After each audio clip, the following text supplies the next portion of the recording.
ഏറ്റവും കൂടുതൽ ആൾക്കാർ പറയുന്ന ഒരു പ്രധാനപ്പെട്ട കാര്യം എന്ന് പറയുന്നത് കടബാധ്യത എന്നുള്ളതാണ്. സമ്പത്തിന്റെ ദിക്കായിട്ട് കണക്കാക്കുന്നത് ഏതൊരു വീടിന്റെയും തെക്ക് കിഴക്കേ മൂലയാണ്. തെക്ക് കിഴക്കെന്ന് പറയുന്ന ഒരു സ്ഥലം നഷ്ടപ്പെടുത്തിക്കൊണ്ട് വീട് വെക്കുക. വസ്തുവിന്റെ തെക്ക് പടിഞ്ഞാറ് ഭാഗത്ത് ഒരു ഗേറ്റോ ആ ഭാഗം തുറസായിടാനോ പാടില്ല.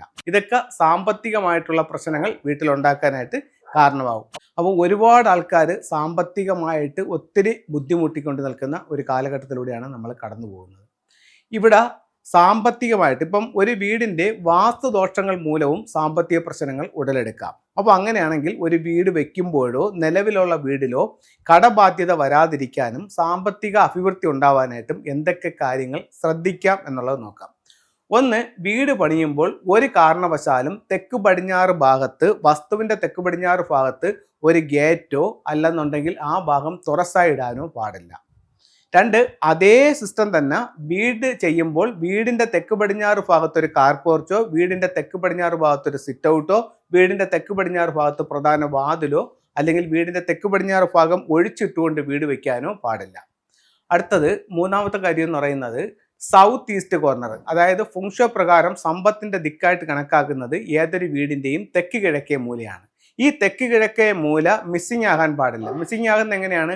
വീട് സ്ക്വയറോ റെക്ടാങ്കിളോ എടുക്കുമ്പോൾ തെക്ക് കിഴക്കെന്ന് പറയുന്ന ഒരു സ്ഥലം നഷ്ടപ്പെടുത്തിക്കൊണ്ട് വീട് വയ്ക്കുക. അതുപോലെ തെക്ക് കിഴക്ക് മൂലയിൽ ഒരു ടോയ്ലറ്റ് വയ്ക്കുക. വീടിൻ്റെ വെളിയിൽ തെക്ക് കിഴക്ക് മൂലയിൽ ഒരു ടോയ്ലറ്റ് വയ്ക്കുക. അതുപോലെ വീടിൻ്റെ വെളിയിൽ തെക്ക് കിഴക്ക് ഭാഗത്ത് ഒരു സെപ്റ്റിക് ടാങ്കോ ഒരു വേസ്റ്റ് വാട്ടറിൻ്റെ കുഴിയോ ഒരു ബോർവെല്ലോ ഒരു കിണറോ വരിക. ഇതൊക്കെ സാമ്പത്തികമായിട്ടുള്ള പ്രശ്നങ്ങൾ വീട്ടിലുണ്ടാക്കാനായിട്ട് കാരണമാകും. ഇത്തരത്തിൽ ആർക്കെങ്കിലും എന്തെങ്കിലും ഉണ്ടെങ്കിൽ അതെല്ലാം ഒന്ന് ഒഴിവാക്കുന്നത് ഏറ്റവും നല്ലതായിരിക്കും. അതുപോലെ നമുക്ക് സാമ്പത്തികമായിട്ട് അഭിവൃദ്ധിപ്പെടാനായിട്ട് നമുക്ക് എന്ത് ചെയ്യാമെന്ന് വെച്ച് കഴിഞ്ഞാൽ തെക്ക് കിഴക്ക് ഭാഗത്ത് നമുക്കൊരു വെൽത്ത് ഷിപ്പ് വയ്ക്കാം, ഒരു ഡ്രാഗൺ ബോട്ട് വയ്ക്കാം, ലക്കി ബാമ്പ് വയ്ക്കാം. അതുപോലെ തന്നെ തെക്ക് കിഴക്ക് ഭാഗത്ത് നമുക്ക് കൗ ആൻഡ് ചൈൽഡ് എന്ന് പറഞ്ഞിട്ട് ഒരു സ്റ്റാച്യു വയ്ക്കാം. ഇതൊക്കെ സാമ്പത്തിക അഭിവൃദ്ധിപ്പെടാനായിട്ട് നമുക്ക് ചെയ്യാൻ പറ്റുന്ന ടൂളുകളാണ്.